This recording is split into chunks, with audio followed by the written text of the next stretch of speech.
Halo teman-teman. Eh, Pada kesempatan kali ini kita akan membahas soal latihan peluang A yang kemarin telah kalian terima ya. Jadi langsung aja kita mulai dari nomor 1. Oke, ini adalah soal nomor 1. Jadi ada 5 buah mata uang dilempar undi sekali. Hitung peluang muncul gambar kurang dari 3. Oke, 5 buah mata uang. Jadi satu mata uang itu terdiri dari angka sama gambar ya. Jadi ada 5.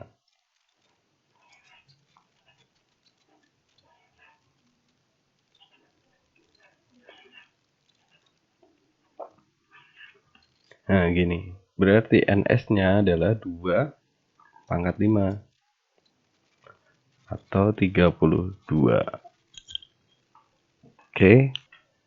Nah, ini adalah NS-nya. Nah, sekarang hitung peluang muncul gambar kurang dari 3. Kurang dari 3 itu bisa aja dia 0, 1, sama 2 ya. Oke, kalau yang gambarnya 0, berarti peluangnya atau kemungkinan kejadiannya cuma ini doang. Jadi 1 aja. Kalau gambarnya 1, maka kejadiannya bisa aja angka gambar, terus gambarnya bergeser ya. Angka gambar, angka gambar, angka gambar, gambar, angka. Ini berarti ada 5. Oke. Kemudian kalau gambarnya 2, gambar 2 berarti angka gambar-gambar itu angka gambar, angka gambar, gambar, gambar, gambar, lalu angka gambar, gambar, kemudian angka, terus gambar angka, terus gambar angka. Oke, ada berapa ini? Ada 10. Nah, kalau sudah gini, kita tinggal cari peluangnya aja. Ini kan semua kejadian ya. Ini kejadian 0 gambar, gambarnya 0. Ini kejadian gambarnya 2.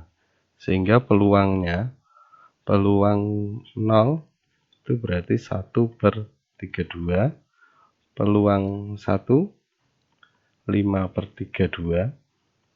Lalu peluang 2-nya adalah 10/32. Nah, semuanya ini dijumlahin aja.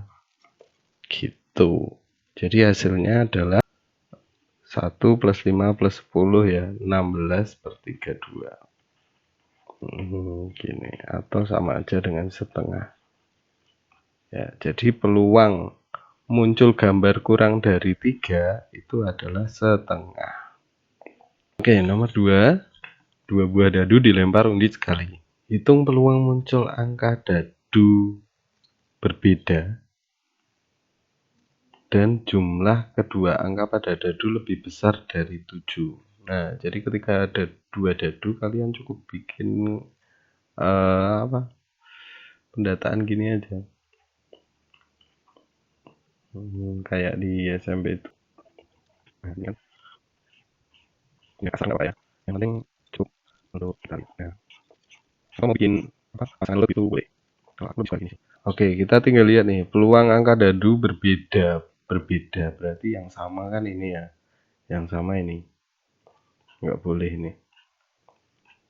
Nggak boleh. Ini sama semua. Kenapa sama? Karena 1, 1, 2, 2, 3, 3, 4, 4, 5, 5, 6, 6 nggak boleh ya. Karena itu sama. Padahal yang di sini yang diminta adalah yang berbeda. Oke. Kemudian jumlah kedua angka pada dadu lebih besar dari 7. Lebih besar dari 7. Kita lihat. 3 sama 4 ini kan 7. Berarti ini tidak boleh juga ini. Ya toh? Ini nggak boleh. Ini nggak boleh. Ini nggak boleh. Ini nggak boleh. Ini nggak boleh. Dan yang di sebelah sini juga nggak boleh karena ini kurang dari semua. Ya, kurang dari semua. Nggak boleh. 5 sama 1, 6. Kurang dari 4 sama 2, 6. 3 sama 1, 4. Dan seterusnya ya nggak boleh. Nah, sekarang kita tinggal hitung nih. Yang di sini. Bentar. Nah, peluang muncul angka dadu berbeda dan jumlah kedua angka pada dadu lebih besar dari 7. Ya udah, ini berarti ini 8 jumlahnya. Ini 8, ini 8, 8. Ini 8 juga, tapi dia sama dari 4 sama 4. Ya. Ini. Tinggal dihitung ini ada berapa? 1, 2, 3, 4, 5, 6. Ini juga 6, berarti ada 12 kan ya. Jadi peluangnya, misalkan A, jadiannya adalah 12/36 atau sepertiga. Oke, gitu ya nomor 2. Kita lanjut ke nomor 3. Oke teman-teman, ini yang nomor 3, kejadian A dan B saling saling bebas tapi tidak lepas. Maksudnya gimana? Kemudian PA adalah 1/4, PA gabungan B adalah 11/16. Hitunglah peluang PA komplement gabungan B komplement. Nah, kita harus tahu dulu ini maksudnya apa ini ya, yang saling bebas tapi tidak lepas. Kita ambil definisinya aja. Jadi kalau saling bebas,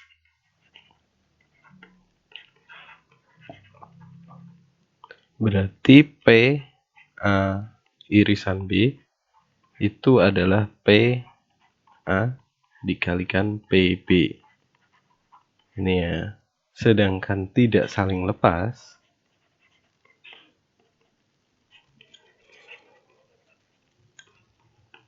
maka P A gabungan B itu adalah PA plus PB dikurangi dengan PA irisan B. Gini. Nah, dari dua ini, dari soal diketahui PAUB-nya adalah, atau gabungannya adalah 11/16 kan. Kemudian PA-nya diketahui 1/4. Kemudian ditambah PB-nya, belum tahu. Kita tulis PB aja. Dikurangi PA irisan B, itu pakai ini. Jadi PA kali PB. Nah, PA-nya kita ganti aja ya langsung ya. PA-nya diganti menjadi 1/4. Oke.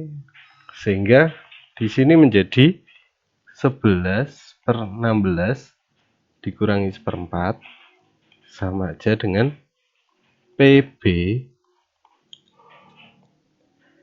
dikurangi 1/4 PB. Berarti hasilnya adalah 3/4.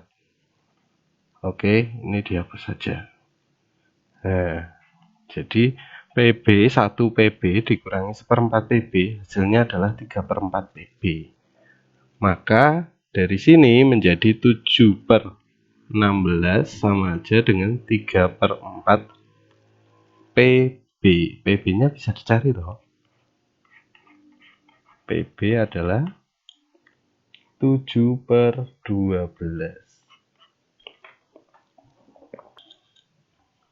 Oke, nah sekarang pertanyaannya adalah hitunglah peluang PA komplement UB komplement. PA komplement atau PATE itu ya maksudnya, UB komplement itu sama aja dengan 1 dikurangi dengan PA irisan B. Nah, kalian bisa lihat rumusnya di ringkasan atau dari PPT yang sudah di-share kemarin. Lalu ya udah tinggal di 1 dikurangi PA irisan B-nya adalah PA dikalikan PB. Maka menjadi 1 dikurangi PA-nya 1/4 dikalikan 7/12. Hasilnya adalah 41/48. Oke. Itu yang nomor 3. Kita lanjut ke nomor 4 ya. Oke, ini yang nomor 4. Jadi ada satu kotak terdapat 4 manik-manik merah, 3 biru, 5 kuning ya. Amir mengambil 4 manik-manik secara acak. Nah, mengambil lebih dari satu ini berarti kita pakai kombinasi nanti ya. Kemudian hitunglah peluang Amir mendapat minimal 3 manik-manik berwarna kuning. Minimal ya. Minimal 3. Berarti kemungkinannya adalah 3 kuning. Yang satunya bisa merah. Atau 3 kuning, satunya biru. Ya kan? Yang lebih dari 3, karena ini cuma ngambil 4, berarti 4 kuning semua. Ya. Nah, di sini berarti apa ini? 3K 1M. Jadi sebelum kalian menghitung ini, kalian harus tahu dulu NS-nya. NS-nya berapa ini? Karena kita ngambil 4 dari ini jumlahnya ada 4, 3, 5 berarti 12 ya. NS berarti 12 kombinasi 4. Nih. Oke. Kemudian untuk yang ini misalkan ini kejadian A ya. A, ini B, ini C, gini kan. NA-nya adalah 3 kuning. Kuningnya ada 5, berarti 5 kombinasi 3 dikali dengan merahnya. Ada 4 C1. Oke. Terus yang B 3K, berarti sama 5C3.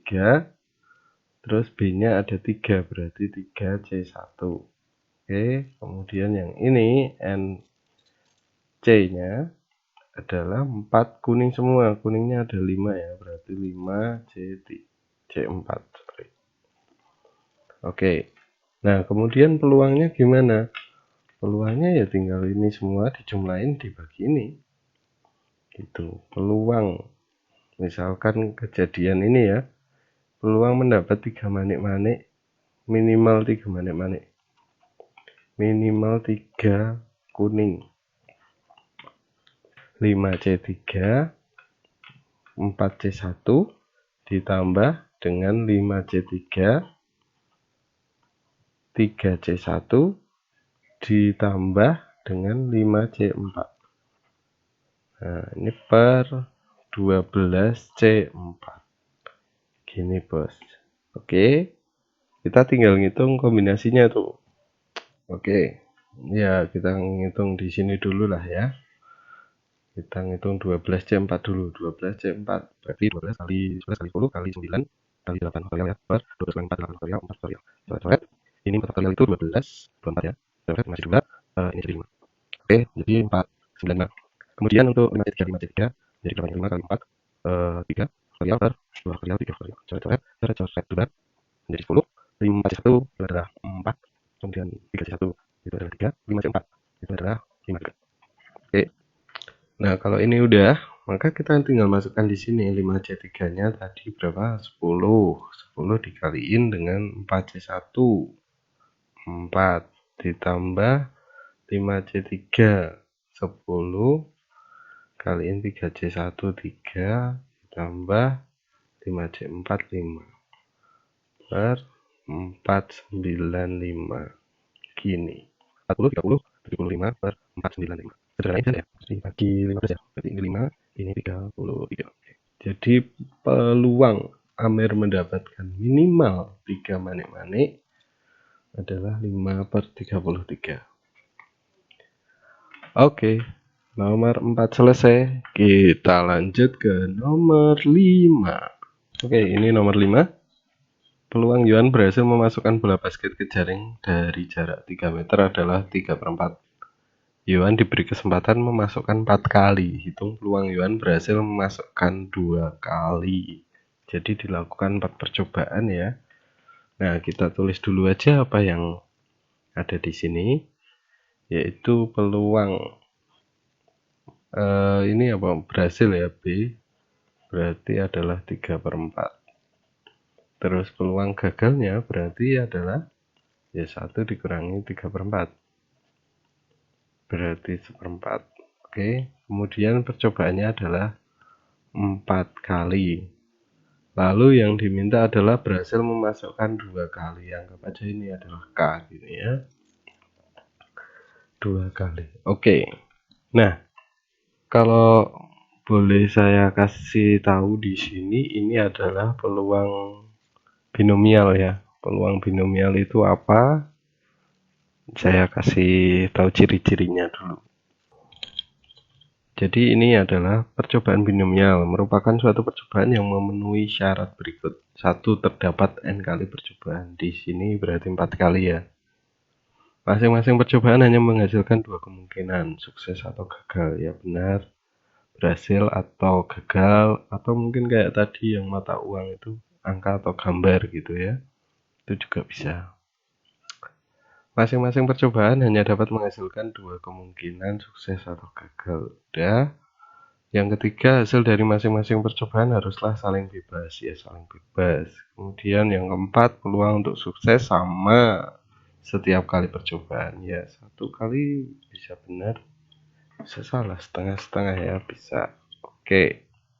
Nah, kemudian gimana maksudnya? Maksudnya adalah, kalau kalian ingat binomial Newton, di situ ada rumus ya. Rumusnya itu untuk mencari suku ke sekian itu. Koefisiennya berapa. Nah, kita pakai itu. Jadi kita ngitung peluangnya pakai rumus itu. Ini ada NCK, terus dikalikan peluang berhasilnya atau peluang gagalnya sama aja. Nanti yang berpengaruh adalah pangkatnya. Yang berhasil ini dihitung adalah 2 kali, berarti ini pangkat K, terus ini N min K. Itu ya. Oke, kita tinggal masukin nih. NCK berarti 4C2 dikaliin dengan PB-nya 3/4, pangkatnya 2, terus PG-nya gagal ya 1/4, pangkatnya juga N min K, 4 dikurangi 2 ya, 2 juga. Oke, 4C2 itu 6 dikalikan 9/16 dikalikan 1/16. Oke, ini hasilnya adalah berapa ini? 54/256. Nah, jadi peluang Yuan berhasil memasukkan 2 kali ketika dia diberi kesempatan 4 kali itu adalah ini 54/256. Jadi gitu, ini mungkin hal yang baru ya buat kalian. Coba saya kasih contoh yang lain ya biar nambah materi.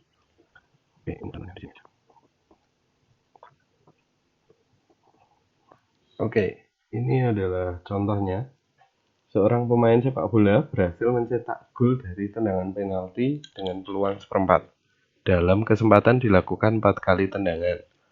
Peluang pemain tersebut mencetak 3 gol dari tendangan penalti adalah, nah di sini peluang berhasilnya adalah 1/4. Otomatis peluang gagalnya adalah 3/4. Oke. Kemudian N-nya dilakukan sebanyak 4 kali, lalu mencetak 3 gol, berarti K-nya adalah 3. Jadi peluangnya dengan rumus yang tadi, NCK berarti 4C3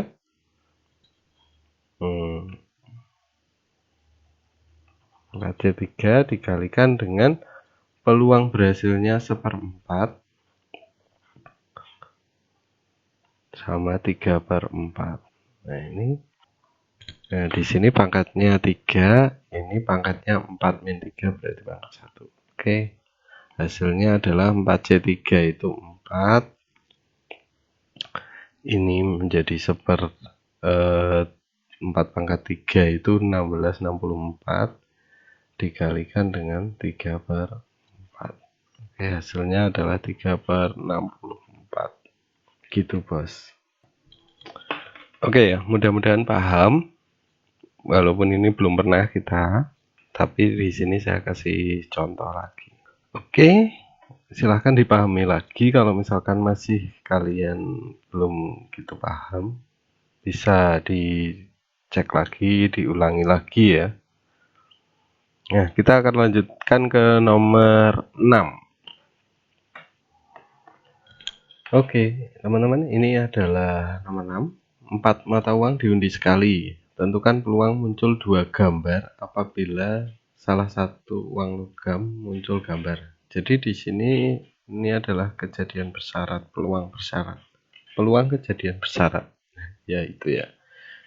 Kalian perlu tahu dulu rumusnya kayak yang kemarin. Jadi kalau PA ini, maka yang atas adalah PA irisan B, yang bawah adalah B-nya. Oke, ini adalah rumusnya. Kemudian, nah kita perlu tahu dulu peluang satu logam muncul gambar, PB-nya dulu ya. PB-nya berarti peluang satu uang logam muncul gambar itu berarti kalau bisa muncul satu gambar, bisa muncul dua gambar, bisa muncul tiga gambar, 4 gambar, hampir semuanya ya. Yang enggak itu hanya satu, yaitu kalau keempat uang logamnya itu munculnya angka. Nah, ini peluangnya adalah 1/4 mata uang ya, berarti ini 2 pangkat 4. NS-nya sama aja dengan 16 ya. Maka ini 1/16. Sehingga peluang muncul salah satu itu adalah gambar adalah 1 dikurangi 1/16. Ya, hasilnya adalah 15/16 gini. Ini yang PB-nya. Kemudian PA irisan B. PA-nya itu adalah muncul 2 gambar ya.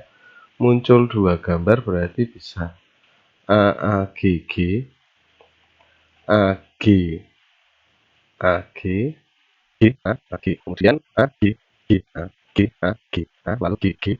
Ada berapa ini? Ada 6. Oh, berarti 6/16 peluangnya. Oke. Nah, sehingga karena di sini muncul dua gambar, pastilah salah satu itu muncul gambar, sehingga PA itu sama aja dengan PA irisan B. Gini. Atau kalau mau digambar dalam himpunan ya, itu gini gambarnya. Oke. Irisannya mana? Ya, ini semua. Ini adalah kejadian A ya. Kemudian yang ini B. Jadi peluang B itu lebih besar daripada peluang A.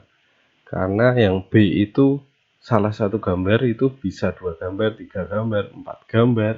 Tapi kalau yang A cuma 2 gambar, sehingga irisannya ya gini. Jadi irisan itu tidak selalu di sini ya, tapi bisa juga kayak gini. Ini sebagai irisannya. Nah, ini menjadi 6/16 gitu. Sehingga PA setelah B muncul adalah 6/16/15/16. Dicoret aja. Berarti 6/15 atau bagi 3 deh, 2/5. Oke, apakah paham sampai di sini? Oke ya, mudah-mudahan paham. Kita lanjut ke nomor 7. Oke, ini nomor 7. Nah, di sini malah lebih dijelaskan ya. Nggak pakai ilustrasi tapi langsung.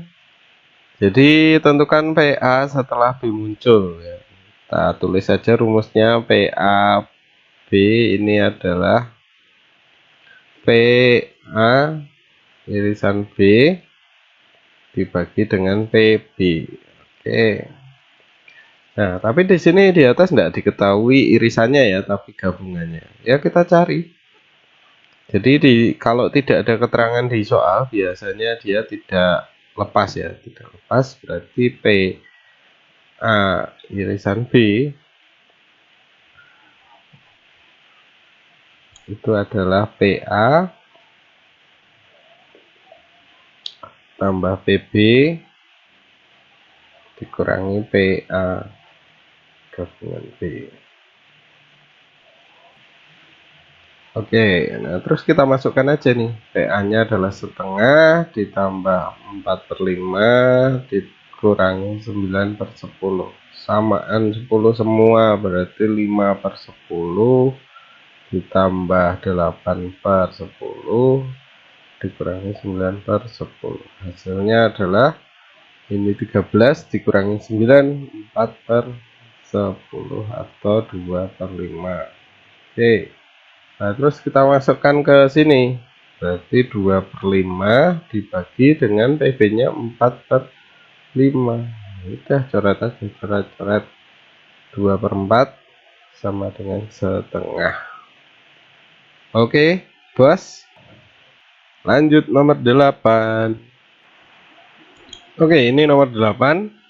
Dalam suatu kelompok ada 30 laki-laki dan 10 perempuan. Berarti jumlahnya ada 40 ya ini ya. Ada 40 orang. Kemudian diketahui bahwa 10 laki-laki memakai kacamata. Jika dipilih satu orang dari kelompok tersebut, peluang orang tersebut yang berkacamata adalah 9/20. Jadi peluang berkacamatanya adalah 9/20. Berarti kalau ada 40 orang, itu sama aja dengan 18/40 gini kan. Nah, oke teman-teman, dari sini berarti kan diketahui bahwa tadi ada 10 laki-laki berkacamata, sedangkan peluang jika orang tersebut adalah berkacamata 18/40. Berarti dari 18 itu ini 10-nya adalah laki-laki, kemudian yang 8 adalah perempuan. Nah, lalu yang ditanyakan apa? Jika dipilih satu orang perempuan, berapa peluang orang tersebut berkacamata? Jadi ini mirip kejadian bersyarat tadi. PA setelah B, berarti PA irisan B, lalu per PB. Nah, dalam kasus ini itu AB-nya apa? Nah, dari soalnya di sini jika dipilih satu orang perempuan, berapa peluang orang tersebut berkacamata? Itu maksudnya sama aja berapa peluang orang tersebut berkacamata jika dipilih satu perempuan. Jadi AB-nya di sini adalah peluang berkacamata jika itu adalah perempuan gitu. Jadi dari PKP ya, PK irisan P per PP. Ini PK irisan P-nya apa? Adalah 8 perempuan nih yang berkacamata, berarti 8/40 per T-nya perempuannya ada 10 10/40. Hasilnya adalah 8/10 atau 4/5. Itu ya teman-teman ya, paham enggak? Jadi di sini yang peluang berkacamata itu 9/20 karena jumlahnya 40. Karena jumlahnya 40 nih, maka menjadi 18/40. Sedangkan di sini ketahui 10 laki-laki kacamata, berarti yang perempuan 38. Nah, yang ditanyakan adalah diambil satu perempuan, tapi peluang orang tersebut berkacamata. Ya, jadi diketahui sudah perempuannya, terus kita nyarinya yang kacamata, yang pakai kacamata ya. Jadi peluang berkacamata tapi itu perempuan, tulis di sini 8/40 dibagi dengan peluang perempuannya 10/40. Oke, hasilnya 4/5. Oke, mudah-mudahan paham. Kita lanjut ke nomor 9. Nomor 9, dari seperangkat kartu bridge diambil sebuah kartu secara acak. Kartu bridge ya, berarti NS-nya sorry, NS-nya adalah 52. Oke, tanpa joker pasti. Diambil satu kartu secara acak, hitung peluang mendapat kartu king atau bukan hati. Oke, anggap aja ini K, peluang K ini B gini ya. Sehingga PK-nya berapa? King-nya itu kan ada 4, berarti 4/52. Oke. Kemudian yang bukan hati. Peluang bukan hati itu 52 ini kan terdiri dari hati, wajik, terus keriting, sama skop ya. Nah, ini jumlahnya sama semua, berarti ini 13, ini 13, ini 13, ini 13. Nah, selain hati, berarti kan ada 39. Maka di sini 39/52. Oke, kemudian kartu king tapi bukan kartu hati.